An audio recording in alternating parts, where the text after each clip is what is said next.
history-making day.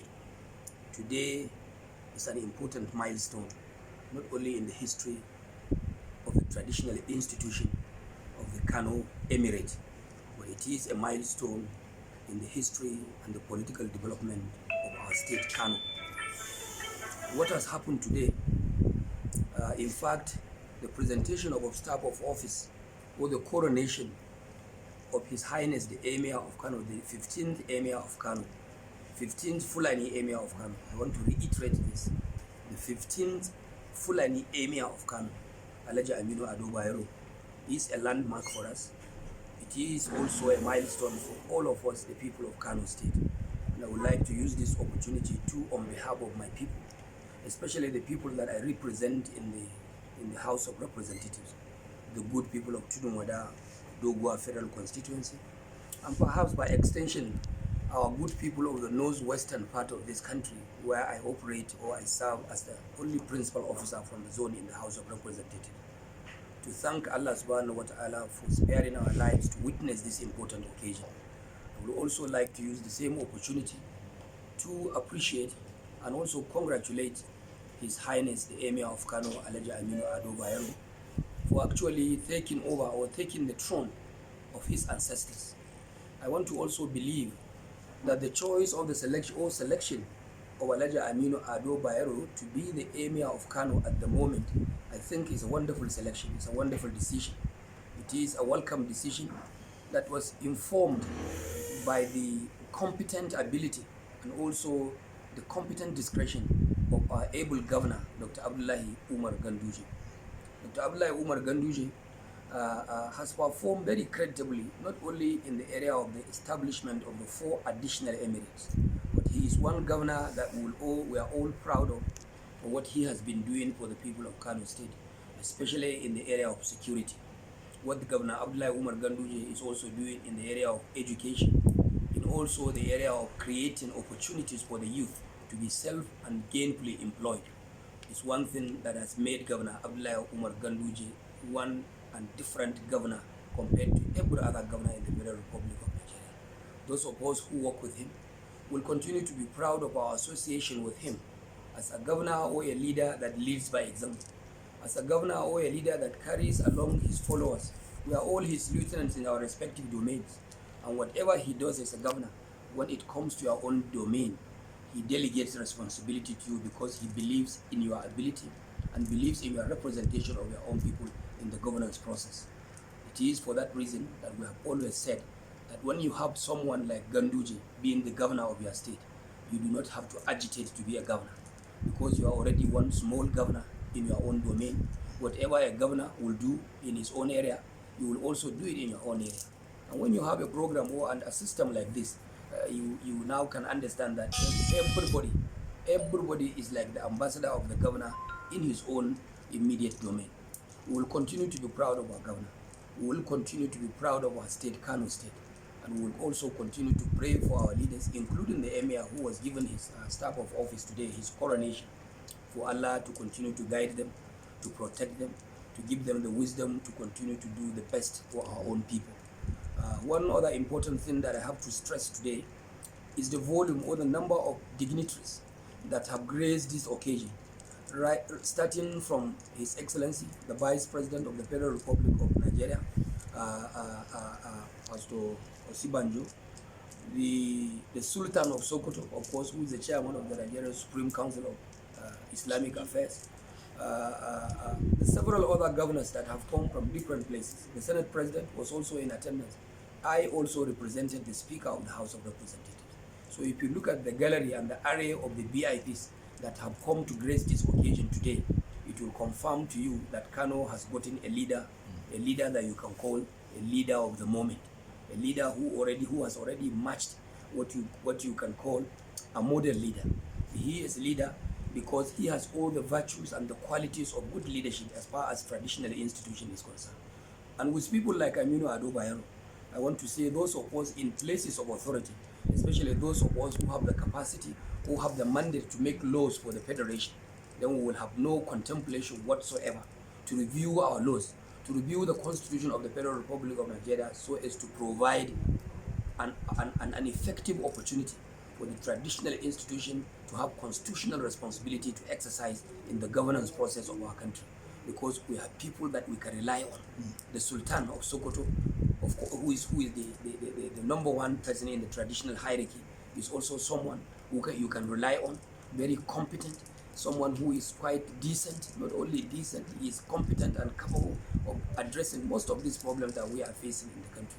And I also want to believe that our traditional institutions have come of age where we should not continue to just rely on them like a fire brigade officers.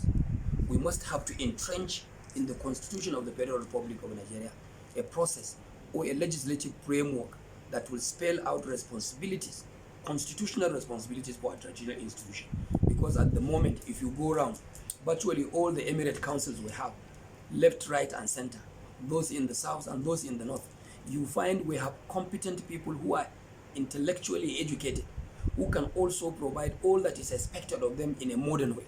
So I think we don't have any fear whatsoever why we should not engage our traditional institutions and our traditional rulers to participate in the governance process. And if you use them, I believe they will provide a lot of solutions. Even when you look at the issue of the security problem we're facing, the traditional institutions, who are the number one contact point between the people and the government, will help the security, will help in checking the security problems in this country. I want to say without any fear of contradiction that Aminu Bayero, as our new Emir, the 15th Fulani Emir of Kano, is one Emir that has in him the qualities of a good leader, the qualities of a very good leader in terms of what he inherited from his late father, Bayero, of late and blessed memory. Yeah. I want to believe Kano has now gotten an Emir of the moment, an Emir who is not only decent, an Emir who is composed, who is also very generous and humble in terms of his relationship with the people. And that is what is always expected of an Emir. When you have an Emir who feels he is above board, who feels over and above every other person, who he thinks he is more knowledgeable than every other person, that means he does not even have the time to listen to the people. And then you have a problem. I thank God, Allah in His mercy has now removed the problem we had in the past in this institution and provided a solution by bringing on board the person of Aminu Bayero to be our Emir, the 15th Emir of Fulani, the 15th Fulani Emir that we are all happy about. I believe if you go around the street now, you can see the level of acceptability this new Emir has gotten from the Kanawas, from people even that are coming from other places, the Kasina people who come here to trade, the people from Yobe, northeastern part of the country, people from the north central part of the country, even those who come as far as Central Africa to come to Kano to trade. They have now gotten what you can call a very safe abode for them to come unafraid, because you have a leader that listens. You have a leader that is patient. You have a leader who is composed, organized, and is also capable of addressing most of the problems that we are facing in a manner that everyone will feel, oh, he's being carried along. I want to use this opportunity to thank Governor Abdullahi Umar Ganduje for creating the 4 additional emirates. These additional emirates will provide what I can call a closer link between the traditional institution to the people down the ladder. And that is what he has done. In the case of our emirate, the Rano Emirate that we are now proud of, every one of you can bear me witness that out of the 7 Hausa Bakwe, which Rano belonged to, 6 of them in the past 60 years were first-class emirs. Only now, when Dr. Abdullahi Umar Ganduje now felt appropriately that it is fit for us to have our fate in our own hands, that he now decided to give us a brand first-class emirate of Rano, which we have accepted in good faith. Our people have accepted, and will continue to commend the governor for doing what he has done for us. And I want to believe that our people will stand firm to protect this institution, will stand firm to go around the emir of Rano, Alhaji Kabiru Muhammad Yunua, who is our own emir at the moment, because we are happy about what is happening in Kano South, and indeed in the Rano Emirate. I believe the same with Karai, the same with Gaya, the same with the Beach Emirate.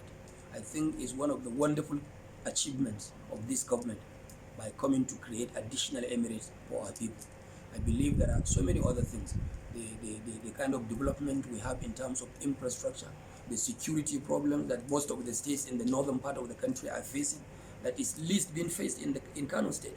Allah in His mercy, through the ability and the wisdom of the governor, has protected Kano State.